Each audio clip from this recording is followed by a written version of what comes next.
Hello, everybody, and welcome to Red Wings Daily, presented to you by FanArch. I am your host, Kirk MckNight, author of The Voices of Hockey, Broadcasters Reflect on the Fastest Game on Earth, which is available in audio format on Audible and Apple Books. Check it out. I'm coming to you from the southwest corner of Washington State, 2,454 miles from Little Caesars Arena.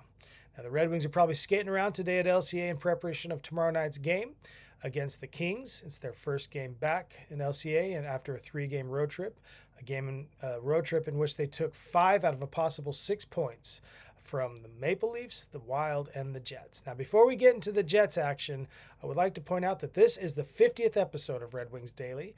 We've got well over 50,000 views. Our subscribers are continuing to grow faster and faster. So I invite you, if you haven't subscribed yet to this channel, please do, especially if you're a Red Wings fan. Even if you're not a Red Wings fan, there's plenty of action talked about across the league when we talk about the different divisions. Sometimes other teams and other players get into Tantrum Tuesday because they had a significant fight.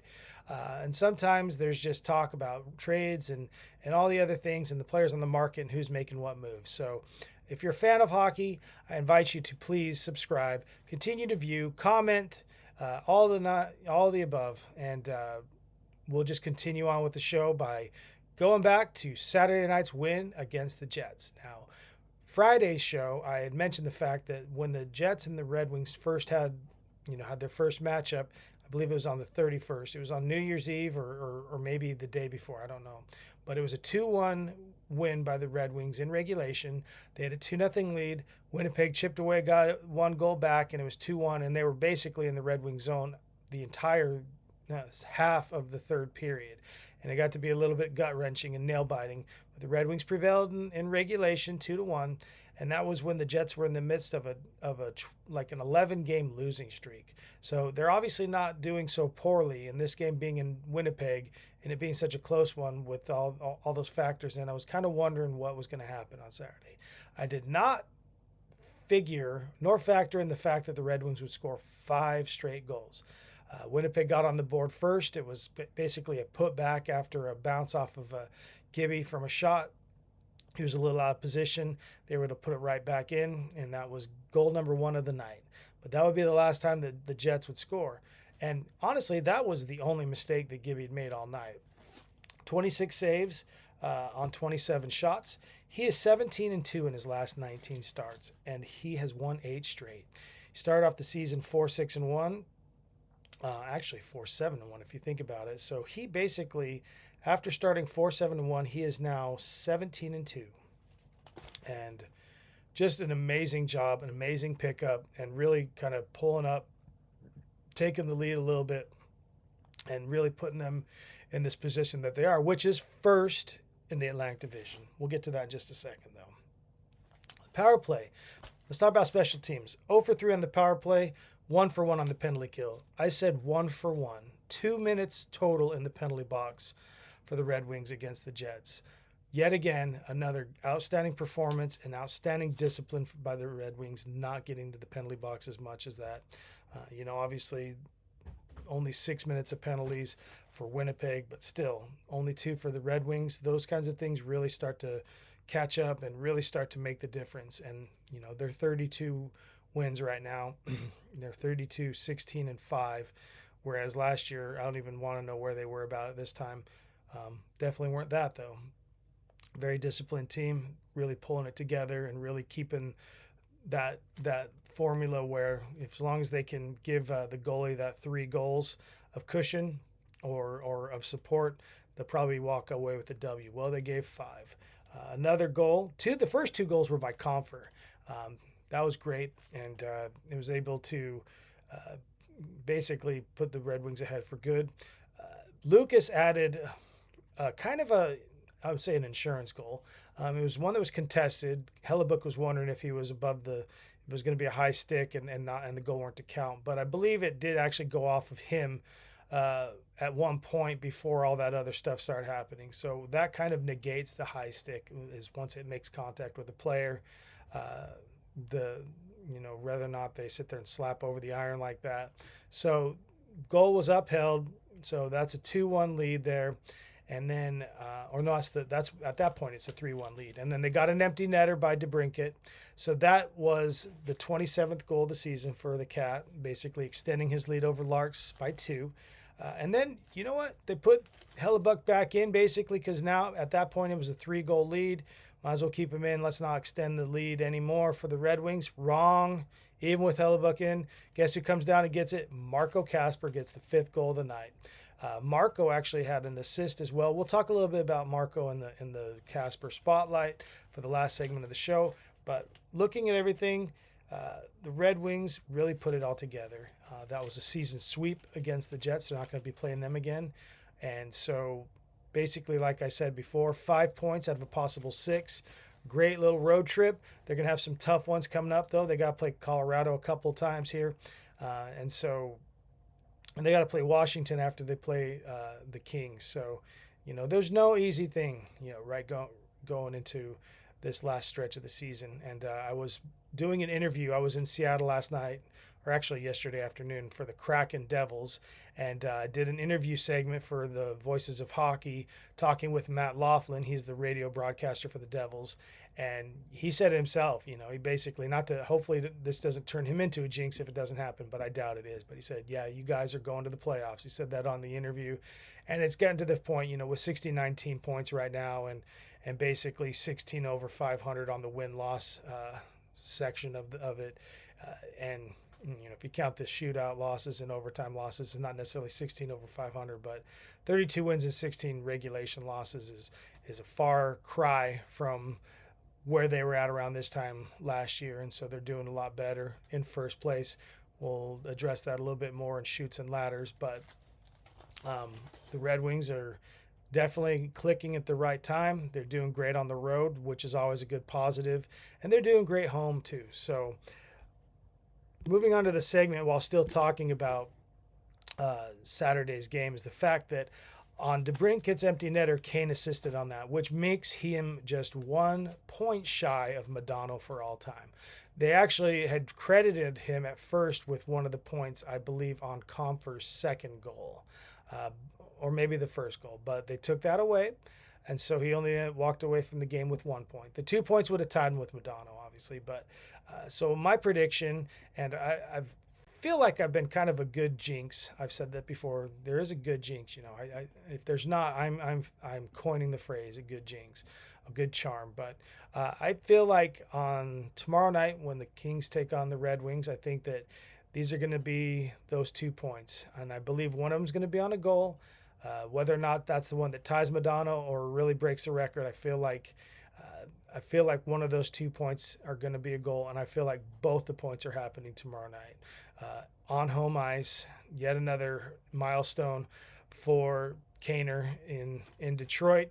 We've seen so many milestones that he's had in a Chicago uniform at the United Center, but it's LCA's turn, and I feel like, if he doesn't do it on home ice against the Kings, he'll if they're playing the Capitals, I believe, at home after that, he'll do it there. But let's see if he gets it done in that first game. That's my prediction, and we'll see if we stick to it. But, looking at Kaner in the last 8 games, he's only got 4 points in his last 8 games. That's really uncharacteristic of Kaner.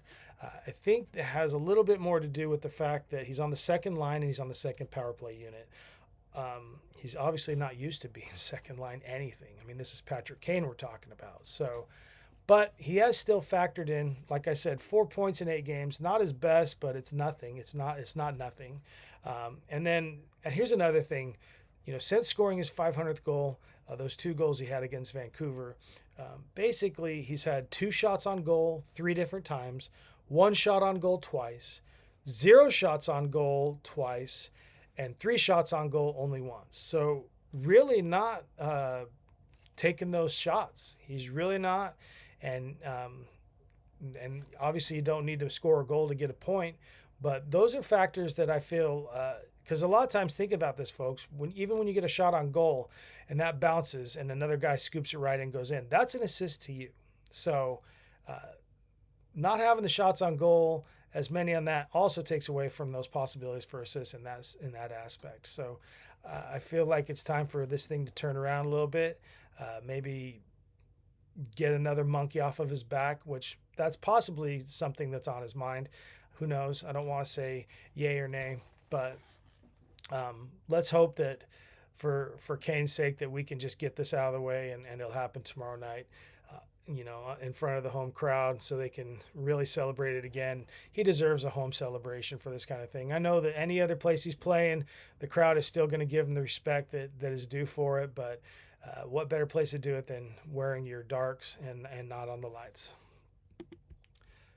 So, with Saturday's win, the Red Wings leapfrogged Tampa Bay back into first place. Tampa Bay lost in regulation for the first time in 16 games. It was a pretty crazy game. I think it was 8-6 against the Columbus Blue Jackets. They gave up 8 goals.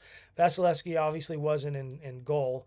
He had played the night before. It was a shootout victory for the Lightning to basically keep that point streak alive and at 15.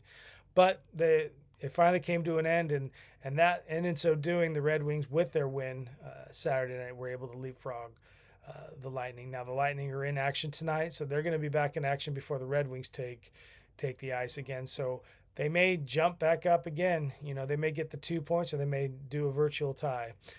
But those kinds of things are probably going to happen, especially with still 3 games in hand for the Lightning as far as the Red Wings go. So there's how the top of the division's looking. 69 points for the Red Wings, 68 for the Lightning. But in the third spot, guess who jumped into the third spot?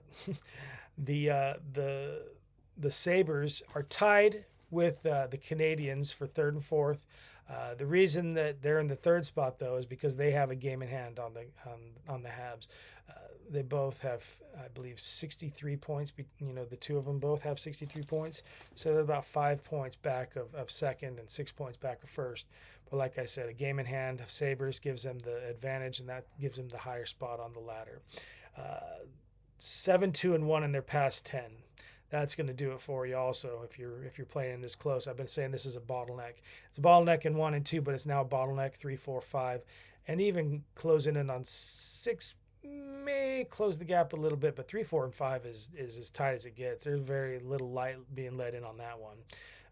And like I said, 3, 4, and 5, that's Sabres, Canadiens, and sitting at the number 5 spot is the Bruins. And Bruins are 8-10 in their last 10. They're 8-2 in their last 10, sorry. And they've been making up a little ground. They had jumped down to I think they'd been down to 6th or maybe even worse when they were going through a little bit of a dry spell. But they've kept it together. Florida is still hanging around right there. They're in the 6th spot. They are basically 3 points out of the playoffs right now. If the playoffs were start today, they're still 3 points shy of it, so they wouldn't be making it. How interesting would that be if the 2-time defending Stanley Cup champion did not make the playoffs? And then the Leafs are 4-4-2. Now, the Leafs were starting to make a little noise and move their way up the ladder a little bit, but now they're back at 7th. The Senators, despite destroying the Vegas Golden Knights yesterday, 7-1, they still are sitting at last place, and they're a good couple of points behind to even catch up with the Maple Leafs. So I'd already said this, from top to bottom, it's gotten to be a little bit more of a disparity between position 1 and position 8, first place and last place in the Atlantic Division. It used to be at 10 points. Now it's at 14, separating first from last. So there is starting to become that little bit of separation. And we're going to see a little bit more of that between first and 8th, but it doesn't mean that it's going to be any more different in those top 2 and then those middle 3, because they're squeaking them. They're eking out 1 point, 2 points each game, and it's really becoming an interesting shuffle as we go from day to day. It's been an interesting shuffle seeing the Red Wings get leapfrogged and then leapfrogged back as they play opposing days, as hot as they've been. And I think they're 8-1-1 in their last 10, while Tampa Bay, like I said, they're basically have only lost one regulation game in their last 16. So the Atlantic Division is still up for grabs, obviously, and those playoff spots are still up for grabs, and you're definitely not going to want to count out the Florida Panthers for that last spot in the wild card. Look to them to maybe take it back from Boston or one of the other teams right there. All right, folks. Well, I had mentioned before that Kasper scored the 5th goal of the night on Saturday night. He also got an assist. And this is not something new. Marco has been basically put on the top line. He's been put on the top line there. And we talked about how Kane had not really been seeing this many points. Well, Marco has got 6 points in his last 5 games. Now, we just said how Showtime had 4 points in the last 8. Those are the kinds of things that can make that difference. Being shuffled around in your lineups. Kane basically has been playing on the second line. He's been playing on the second penalty kill too. That also is going to factor in when it comes to not getting as many points and not being a daily contributor, especially on your special teams. And when their power play unit's gotten hot, it's usually been the first unit that's been taking care of the business before the second unit can even come out on that second minute. So, but Marco, he's been doing great. He's had 2 games, I think, of the last 2 of those games he's had 2 points. So yeah, 6 points in 5 games, awesome to do. But his biggest contribution to the team right now, though, and he is the leader in the team in hits. He's got 120. Second most is by Sherratt. So Benny, a defenseman, is second right there to Marco. Marco has been getting physical, keeping the Stars basically paving the way for them and moving it around. Obviously, he is on that line with players like DeBrincat and Larkin and Raymond and Sider, and maybe not that. That's probably, I'm thinking more of a penalty unit or a power play unit when I bring those in, because you got to have 2 defensemen on that. So, yeah, Marco's definitely been making a case and has been kind of making the case for keeping that top line appearance and staying on that line, staying on that front line and staying on the first power play unit. So I like what I'm seeing there. This is one of those themes that I've been stressing a lot, is that this offense is very widespread for the Red Wings. They have, I said Raymond, possibly if he gets a little hotter. Right now he's basically projected at 29 goals. So I would like for him to get to that 30 goal mark for this season. Hopefully will with I believe that was his 18th goal of the season on Saturday, and the Cat and Larks are basically projected at 40 or around that area. So if they just keep it up, they'll be getting those marks and hitting those marks. But Marco may not become even a 20 goal scorer this season. I think he's at I'm not sure what he's at right now. He's at maybe 7, I think. But still, it's not about the points so much when the contributions are in there. I think McClellan thinks on these things, and there's a reason if it's just a good mesh, if it's a good gelling that you guys are having, keeping them on that top line. Obviously, it's something that's important. It's been a strategy. It's obviously paid off. You can see it by the points that's being scored. Kasper having a goal and an assist in Saturday's game, especially that late goal, the game was well in hand. And so Hellebuck, I feel like Hellebuck was probably playing angry. I don't know, but to get the 2 points and to make that difference, but keep up those hits, Kasper. We'll see how well you continue to factor in how long you stay on that front line for the Wings and how long you stay on that first power play unit. Obviously, some shuffling may occur if things don't continue to work the way it's been doing. We're not any strangers to a shuffle in the lineup here or there. And so for now, this has been Red Wings Daily, folks. Tomorrow we'll preview the Kings game and have a little bit of Tantrum Tuesday, see if any crazy fights or anything have broken out. Until then, this has been me, Kirk MckNight, author of The Voices of Hockey, Broadcasters Reflect on the Fastest Game on Earth, and LGRW from the PNW.